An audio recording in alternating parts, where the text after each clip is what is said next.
que ficar para trás. Ah, vai ter segunda chance. Vai nada.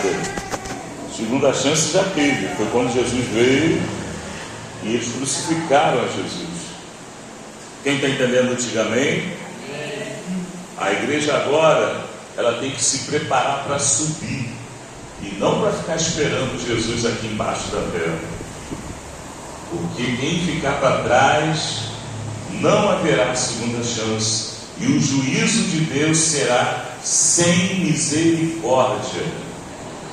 Jesus, ele veio como ovelha, mas ele vai voltar como leão. 1 Pedro capítulo 1, versículo 3. E com os olhos como chama de fogo, e as roupas salpicadas do sangue, porque ele vai pisar o lagar da sua ira. É sangue de Bósra, é sangue da ira de Deus que será derramada sobre quem ficar para trás. Israel vai perceber que aquele que eles mandaram os romanos maltratarem e crucificar é justamente aquele que é chamado o Messias. E no livro de Zacarias, no último capítulo, a palavra de Deus diz: e eles o prantearão como quem pranteia o unigênito, e chorarão como quem chora pelo primogênito. E eles verão, quando Jesus descer com grande poder e glória, ele colocará os seus pés ali no monte das oliveiras, onde ele costumava orar. E o monte ele vai dividir em dois, vai se dividir em dois, para dar passagem para o exército do Oriente, que vai atacar os escolhidos de Deus. Mas só que Jesus vai estar presente. E ali, num sopro,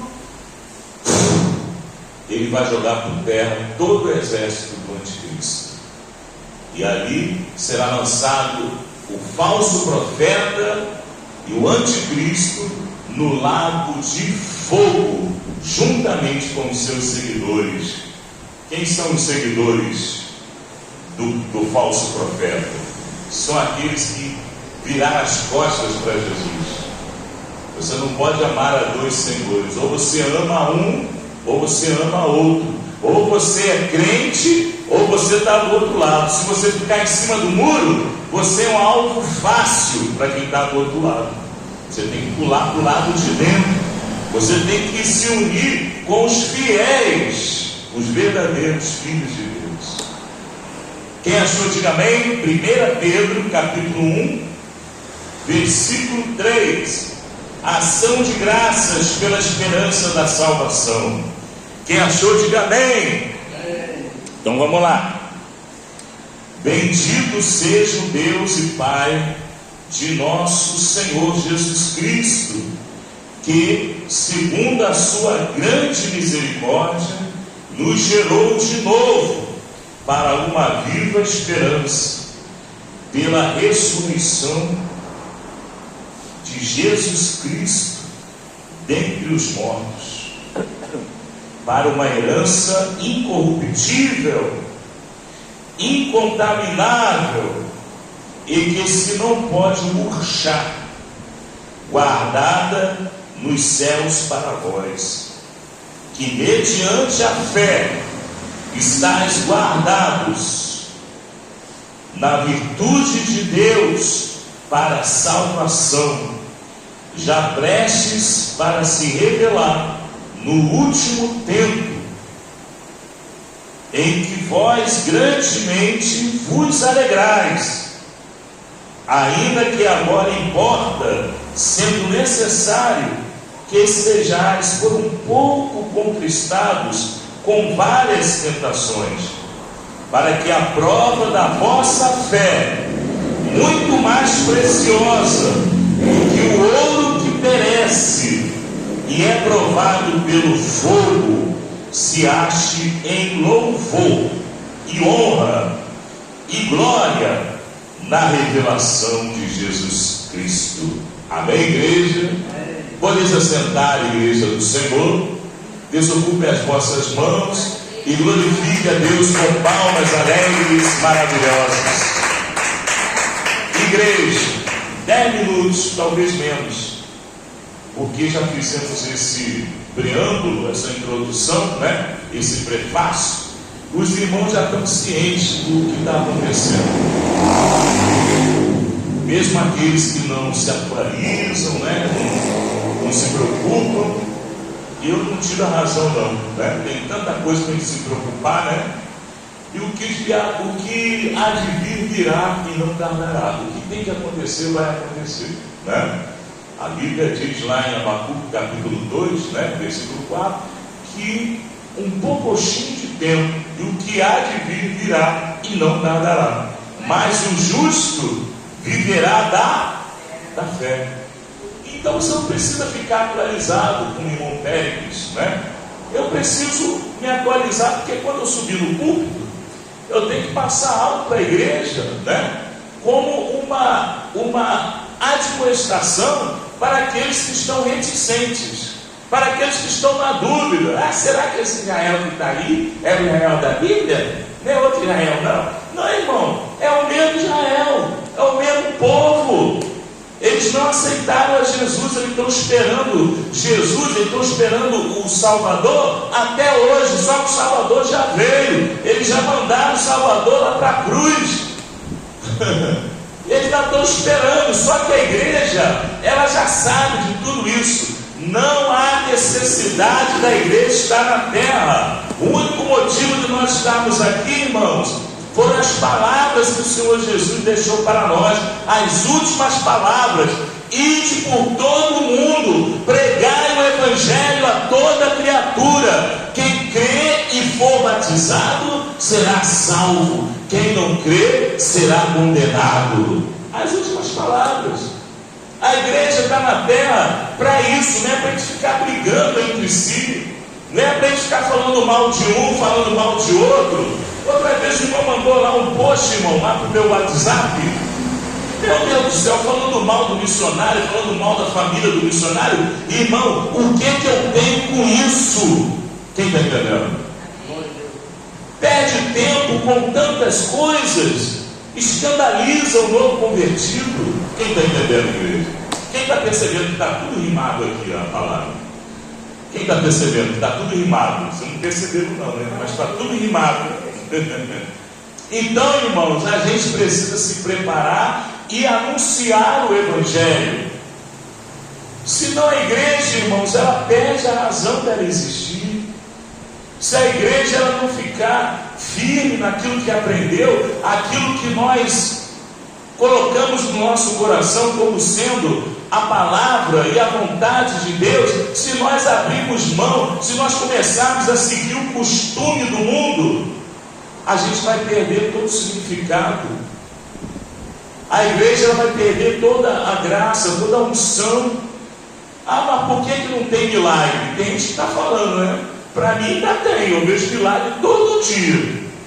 Mas tem que dar, não tem milagre para você que está ali vendo lá site de fofoca, vendo ali o fuxico gospel, vendo lá postagem lá de crente que nem crente é, fica ali apoiando um político que se diz crente, mas ele está querendo mesmo se aproveitar dos crentes.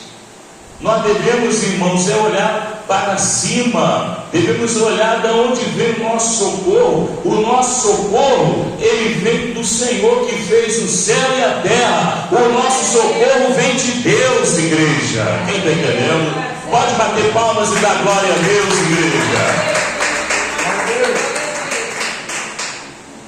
Bendito seja o Deus e Pai de nosso Senhor Jesus Cristo. Olha o celular, olha aí. Se Jesus chega agora, arrebata a igreja, aí você está atendendo o celular, você fica para trás. Irmãos, eu digo uma visão. Eu não gosto de fazer isso não. Eu gosto só de pregar mesmo aquilo que está no script. Mas eu digo uma visão, né? Na época, isso foi no ano de... Só vocês se situarem, né? Foi no ano de 2000 e e 16. Eu tive uma visão do dia do arrebatamento. Deus, ele me fez passar por debaixo da terra, assim, ó, a terra preta, pretinha, fofinha, bem preta e meio molhadazinha. E eu vi como se fossem raios e trovões, uma coisa tremenda, e os sepulcros abertos. Só que estava vazio, sepulcros vazios. Eu vi 2 pessoas da nossa igreja. Na época eu não entendi. Eu não vou falar o nome das 2 pessoas, mas hoje eu sei quem foi. Só vou falar para os amigos íntimos. E essas 2 pessoas estavam na terra. Os túmulos abertos e vazios. Isso quer dizer o quê? Que a pessoa subiu, né? Mas eu vi 2 pessoas que estavam ali ainda. E aquele trovão, aquele raio, e eu passando ali, irmão, deitado assim por debaixo do cemitério, né? E aquela terra preta, bem preta, meio molhadinha, fofinha, né? Não era nada que desse medo, não, mas era algo impressionante. Eu estava tranquilo. Quem está entendendo, diga amém.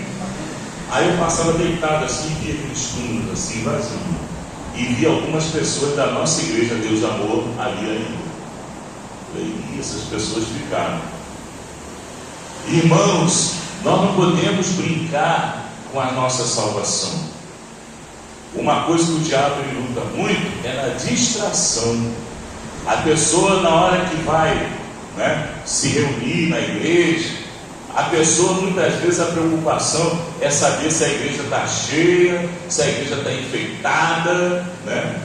Se a igreja já está toda adornada. Não, irmãos, essa igreja adornada, essa igreja enfeitada é a igreja de Laodiceia, que a Bíblia fala: rica sou e tenho enriquecido, e não tenho falta de nada, e não sou viúva e papapá, e não sei o que, e contando vantagem, pá. E a palavra de Jesus para o anjo da igreja de Laodiceia diz: olha, tu és cego, tu és pobre e tu és nu. Quer dizer, a pessoa que pensava que era rica era pobre.